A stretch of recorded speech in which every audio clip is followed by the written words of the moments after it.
ലോകസഭാ തെരഞ്ഞെടുപ്പ് അല്ലല്ലോ സാധാരണ പറയാറുള്ളത്. അല്ലല്ല, ഞാൻ പറയാം, അങ്ങനെയാണെങ്കിൽ നമ്മൾ അസംബ്ലി തെരഞ്ഞെടുപ്പിൽ ലോകസഭാ ആ വോട്ടാ കിട്ടിയത് 3-ാം സ്ഥാനത്താണ്. അത് തന്നെ, വോട്ടിലൊരു മാറ്റമില്ല, കാര്യമായിട്ടുള്ളൊരു മാറ്റമില്ല. വോട്ടിൻ്റെ വർധനവിൻ്റെ പ്രപ്പോർഷൻ അനുസരിച്ച് പോലുള്ള മാറ്റമില്ല. വോട്ടിൻ്റെ ഒരു വർധനവുണ്ടല്ലോ.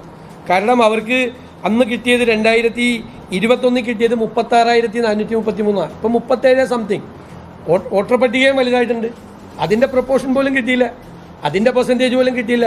2021 പരമദയനീയമായ സ്ഥിതിയാണ് അവിടെ ഉണ്ടായിരുന്നത്. അത് തന്നെയാണ് അവിടെ നിൽക്കുന്നത്.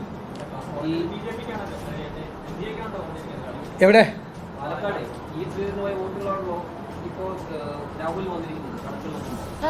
അതുകൂടി കിട്ടി ഞങ്ങൾക്ക്.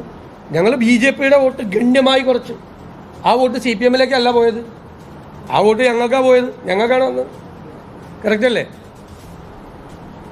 ഈ ശ്രീധരൻ മത്സരിക്കുമ്പോൾ ഈ ശ്രീധരന് 50,000 വോട്ടാണ്. കൃഷ്ണകുമാർ കിട്ടിയിരിക്കുന്നത് 32,000-ത്തിലധികം വോട്ടാണ്. 12,000 വോട്ട് കുറഞ്ഞു. ഇവിടെ ഒരു 1,000-ത്തിലധികം വോട്ട് മാത്രമാണ് LDF സ്ഥാനാർത്ഥിക്ക് കൂടിയുള്ളൂ.